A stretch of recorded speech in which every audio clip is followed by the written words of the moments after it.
Just a minute, ladies and gentlemen. I think something is happening. In 1953, also, astronomers discovered large objects in space which were moving toward the Earth, and it was first believed that they were asteroids. Now, if you know much about astronomy, you know that you can predict or project backward orbital paths of bodies in space and determine where they come from, what they're doing, where they're going, and what their orbital path really is.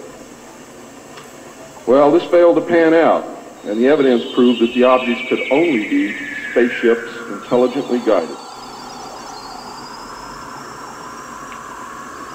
Project Sigma intercepted alien communications, and when the objects reached the Earth, they took up a very high orbit around the equator. There actually is a large unidentified object circling the Earth at incredible speed. There were several huge ships, and their actual intent was unknown. Whatever it is, it's something Project great. Sigma and a new Project Plato, through radio communications using the computer binary language, which the aliens understand very well, they're very mathematical minded, was able to arrange a landing that eventually resulted in face-to-face contact with alien beings from another planet. Project Plato was tasked with establishing diplomatic relations with this race of space aliens. But in the meantime, something else happened. In the meantime, a race of human-looking aliens contacted the United States government. Where this happened, I do not know. I wish that I did. This alien group warned us against the aliens that were orbiting the equator and offered to help us with our spiritual development. They demanded that we dismantle and destroy our nuclear weapons as the major condition. They refused to exchange technology, citing that we were spiritually unable to handle the technology which we then possessed, and has not that been true throughout our history? They believed that we would use any new technology to destroy each other, as we always have. This race stated that we were on a path of self-destruction, and we must stop killing each other, stop polluting the Earth, stop raping the Earth's natural resources, and learn to live in harmony with each other and with nature. These terms were met with extreme suspicion, especially the major condition of nuclear armament, disarmament, and I have to say that I could not blame them in the face of so many uncertainties and so many alien surprises staring them directly in the face. And for the complete elimination of It was aggression. believed that meeting that condition would leave us helpless in the face of an obvious alien threat. We also had nothing in history to help with the decision.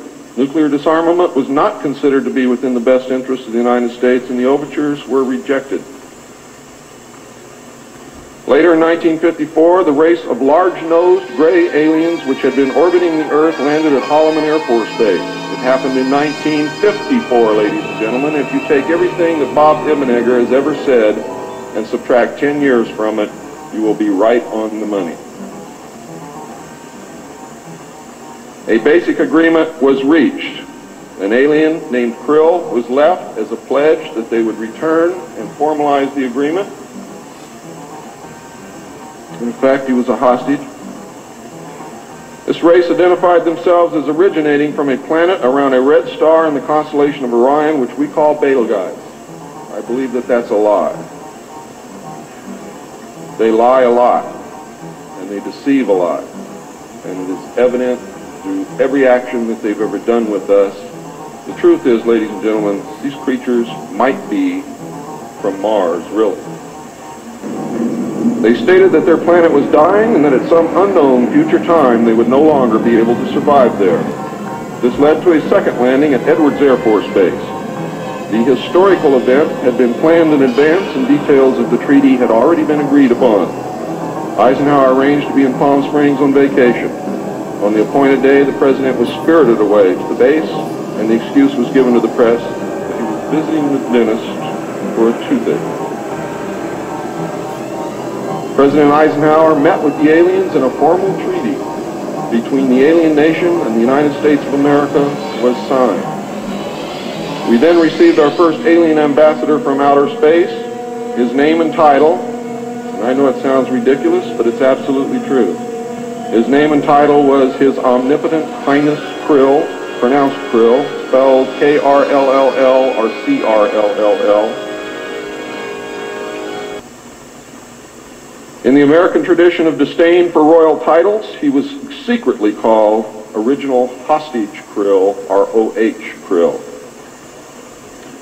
so that Americans would not have to say, Your Omnipotent Highness. On one night, I saw between 200 and 300 different tall white individuals. There were so many I couldn't count them.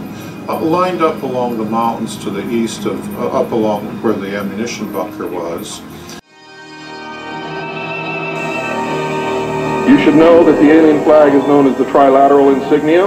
It looks like a TP with two circles on either side of the V and one pole running straight down the middle. It is displayed on their craft and worn on their chest on their uniforms. Both of these landings in the second meeting were filmed, and the film exists today. Where it exists, I do not know, but I do know that it exists. The treaty stated, the aliens would not interfere in our affairs, and we would not interfere in theirs. We were particularly interested that they do not interfere with anything that would affect our future, which has been violated. We would keep their presence on Earth a secret. They would furnish us with advanced technology and would help us in our technological development. They would not make any treaty with any other Earth nation. They could abduct humans on a limited and periodic basis for the purpose of medical examination and monitoring of our development, with the stipulation that the humans would not be harmed, would be returned to their point of abduction, that the humans would have no memory of the event, and that the alien nation would furnish MJ-12 with a list of all human contacts and abductees on a regularly scheduled basis. And this is not being done.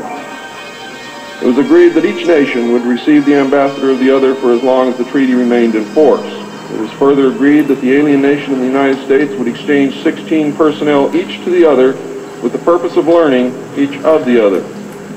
The alien guests would remain on Earth, and the human guests would travel to the alien point of origin for a specified period of time, then return, at which point a reverse exchange would be made.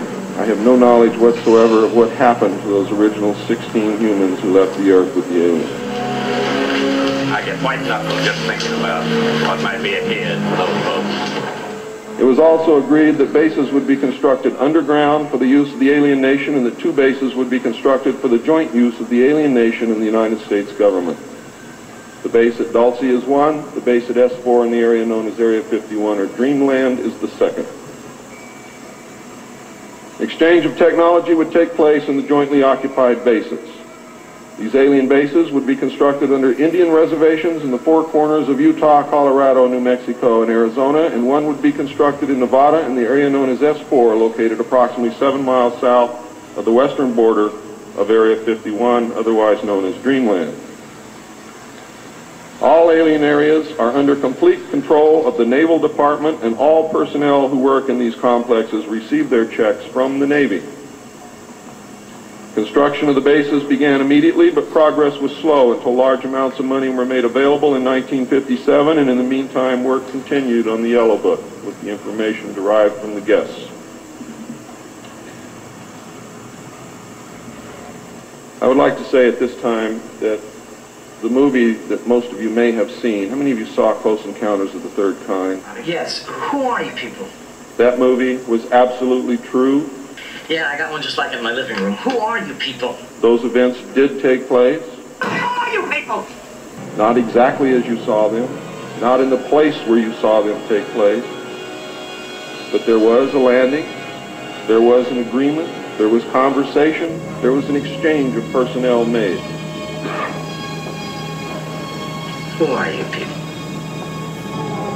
By 1955, it became obvious that the aliens had deceived Eisenhower and had broken the treaty. Mutilated humans, yes, mutilated humans, were being found along with mutilated animals, and yes, mutilated animals, and those of you who doubt that this is taking place should leave your job, should leave your home, should do whatever you have to do, and go look for yourself, because it's important that you know it and that you believe it.